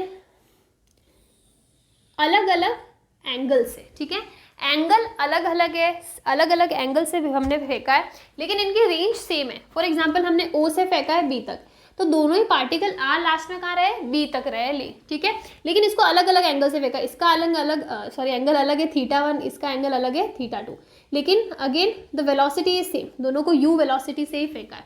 तो यह तभी पॉसिबल है जब हमारे पास ये कंडीशन सेटिस्फाइड हो, theta plus θ1 plus θ2 is equals to 90 degree. Then only this is possible कि हमें दो पार्टिकल के लिए सेम रेंज मिले अगर इन दोनों एंगल का सम क्या हो, 90 डिग्री हो। बेसिकली एक को 30 से फेंका, एक को 60 से फेंका और सेम वेलोसिटी से फेंका, तो उनका रेंज सेम आ सकता है, 30 60 45 सॉरी नॉट 40 40 60 20 70 कुछ भी हो सकता है combination, but the condition is θ1 plus θ2 is equals to 90 degree. अगर ये कंडीशन सेटिस्फाई होती है then we can have the same range for two particles but the condition is velocity should be same, initial velocity. okay so ये condition थी। अब अभी हमने जो प्रोजेक्टाइल मोशन पढ़ा ना, वो क्या था, वो था जब हमने ग्राउंड से ग्राउंड की बात करी, ठीक है, ग्राउंड से ही पार्टिकल को फेंका था और लास्ट में भी वो ग्राउंड पे ही आया। Now we have a condition जब हम लोग किसी हाइट से बात कर रहे हैं, let's say this is a pillar, ठीक है, अब यहाँ से हम लोग किसी पार्टिकल को फेंक रहे हैं, तो इसका पाथ कैसे होगा, ऐसा, ठीक है, इस टाइप का पाथ होगा। तो यहाँ पे हमें क्या अलग चीज़ देखने को मिलेगी या फिर क्या अलग फॉर्मूलाज मिलेंगे। अगेन यहाँ पे हमें मैक्सिमम हाइट तो गिवन होगी, देखो जिस टावर से फेंका है ना उसकी हाइट हमारी मैक्सिमम हाइट होगी ना, बिकॉज वहां से फेंका है तो उससे नीचे ही जाने वाला, उससे ऊपर नहीं जाने वाला। हाँ ये कंडीशन हो सकती है कि ऐसे फेंक के ऐसे आ रहा है, तो वो अलग केसेस होंगे, उसमें न्यूमेरिकल्स भी अलग होंगे। लेकिन इन जनरल अगर हम लोग ये वाला बेसिक सा लेते हैं ना एग्जाम्पल, तो यहाँ पे हमारे पास हाइट ये मिल जाएगी, तो हमारी मैक्सिमम हाइट हो जाएगी, यहाँ से पार्टिकल को फेंका। अगर अगेन हम लोग यहाँ पे एक्स वाई टेबल लेते हैं, एक्स वाई, ठीक है, जो हमने पहले वाले केस में पढ़ा था ना वही सेम केस हो जाएगा। तो आप यहाँ पे देखो कि हमने पार्टिकल को इस डायरेक्शन में वेलोसिटी दी है, इस डायरेक्शन में, ये कौन सी डायरेक्शन, ये एक्स डायरेक्शन है, वाई डायरेक्शन है, इतना तो आप आइडेंटिफाई कर ही सकते हो। तो हमने इसको एक्स डायरेक्शन में हमने ऐसे फेंका है, ठीक है, ऐसा हमने ऐसे नहीं फेंका, हमने ऐसे स्ट्रेट फेंका है। तो बेसिकली हमने इसको एक्स डायरेक्शन में वेलोसिटी दी है ना, तो इनिशियल वेलोसिटी इज u। और अगर मैं y डायरेक्शन में बात करूँ तो अरे हमने इसको ऐसे ही फेंका है स्ट्रेट, हमने किसी एंगल पे नहीं फेंका। अगर हम लोग एंगल पे फेंकते ना तो हम लोग कंपोनेंट्स निकाल सकते थे x और y का, लेकिन जब स्ट्रेट है तो इसमें y का कोई कंपोनेंट ही नहीं है, तो इसका मतलब y डायरेक्शन में इनिशियल वेलोसिटी इज व्हाट, 0, कोई इनिशियल वेलोसिटी नहीं है। अगेन अगर मैं बात करूँ एक्सीलरेशन की, तो यहाँ पे भी सेम चीज़ है, through out the way x direction के अंदर जो एक्सीलरेशन होगा ना वो क्या हो जाएगा, 0 हो जाएगा, मतलब फाइनल वेलोसिटी और इनिशियल वेलोसिटी क्या हो जाएगी, बराबर होगी। अगर मैं बात करूँ वाई डायरेक्शन में, तो वाई डायरेक्शन में तो हमेशा एक एक्सीलरेशन ड्यू टू ग्रेविटी लगने ही वाला है, तो यहाँ पे एक्सीलरेशन क्या होगा, माइनस का जी, ठीक है। और फाइनल वेलोसिटी निकालनी है तो क्या होता है, इनिशियल वेलोसिटी माइनस जीटी होता है ना, तो इनिशियल वेलोसिटी 0 है तो क्या हो जाएगा, माइनस का जीटी, ये हमारे पास इसकी फाइनल वेलोसिटी हो जाएगी। तो इस टाइप से आप इनिशियल और फाइनल वेलोसिटी निकाल सकते हो। अब फॉर्मूलाज की बात आती है, तो यहाँ पे हमको एच का मैंने आपको बता दिया, एच वी ऑलरेडी नो, तो पीछे दो चीज़ बचती है, टाइम ऑफ फ्लाइट और रेंज। तो यहाँ पे टाइम ऑफ फ्लाइट आता है ना, वो आता है 2h अपॉन जी, मतलब हमारे पास maximum height is already given और जी की वैल्यू पुट कर देंगे तो हमारे पास टाइम ऑफ फ्लाइट निकल जाएगा। टाइम ऑफ फ्लाइट यहाँ पे कौन सा होगा, यहाँ से फेंका यहाँ तक है, ये वाला टाइम, ठीक है। रेंज इज ये वाली रेंज, ओ से लगा के बी तक, ये वाली हॉरिजॉन्टल रेंज है ना, इसका फॉर्मूला आ जाएगा u multiply by 2h upon g, sorry this is the formula of range. तो इस टाइप से बेसिकली तीनों टर्म्स होती है, maximum height, range and time of flight. But height we already know, question में गिवन होगा, तो हम लोग time of flight and range easily calculate कर सकते हैं। तो this is the formula, these are the formulas for projectile motion from a height. ठीक है, ठीक है। तो इतना इस चैप्टर में है। इसके अलावा एक टॉपिक रहता है सर्कुलर मोशन, जो हम लोग नेक्स्ट टॉपिक में कवर करेंगे, बिकॉज हमने डिटेल वीडियोस में भी वैसे ही करा था, बिकॉज वहाँ पे कुछ ऐसी टर्म्स भी आएगी जो मुझे पहले एक्सप्लेन करनी पड़ेगी, तो वो उसके साथ में ज़्यादा अच्छे से हो जाएगा। तो यहाँ पे हमारा chapter 3 which is motion in a plane complete होता है। This was only the theoretical part, ठीक है ना। इसमें बहुत अच्छे खासे न्यूमेरिकल से, अगर आप कॉम्पिटेटिव एग्जाम के लिए पढ़ रहे हो ना, तो यहाँ पे आपको प्रैक्टिस करने के लिए बहुत सारे अच्छे वाले न्यूमेरिकल्स मिलेंगे। तो आप प्रोजेक्टाइल मोशन पे, वेक्टर्स पे अच्छे न्यूमेरिकल्स प्रैक्टिस करना, तभी आपका रिवीजन बहुत ज़्यादा अच्छे से होगा। सिर्फ ये पढ़ने से आपका रिवीजन नहीं होगा। अगर आप नीट या जेईई के लिए प्रिपेयर कर रहे हो, अगर आप बोर्ड एग्जाम के लिए पढ़ रहे हो, या फिर इन जनरल जो क्लासरूम एग्जाम्स होते हैं ना, उसके लिए पढ़ रहे हो, तो उसके लिए दिस इज़ इनफ। कुछ चीज़ नहीं समझ में आती है, आप डिटेल वीडियो ईजिली जाके चेक कर सकते हो। मैंने सब पे डिटेल वीडियो बनाया है। फिर कहीं प्रॉब्लम आती है तो do let me know in the comment section, तो हम लोग वो चीज़ भी कवर कर लेंगे। मुझे कमेंट्स आते हैं, मैं पढ़ भी रही हूँ कि एक हमारा वेव नेचर वाला जो चैप्टर है ना, वेव मोशन वाला, वो हमारा बचा है। और एक कमेंट आया था, मोशन इन यू नो वो bending of road, bending of cycle, cyclist का जो वेलोसिटी वगैरह होता है ना, वो बाकी है, तो वो मुझे चेक करना पड़ेगा। मेरे हिसाब से तो मैंने करवाया, अगर नहीं करवाया तो मैं करवा दूंगी, ठीक है, वो कोई प्रॉब्लम नहीं है। तो यहाँ पे हम लोग हमारा चैप्टर खत्म करते हैं। मेरा गला भी ऑलमोस्ट बंद होने वाला है, अब नहीं बोल पा रही हूँ।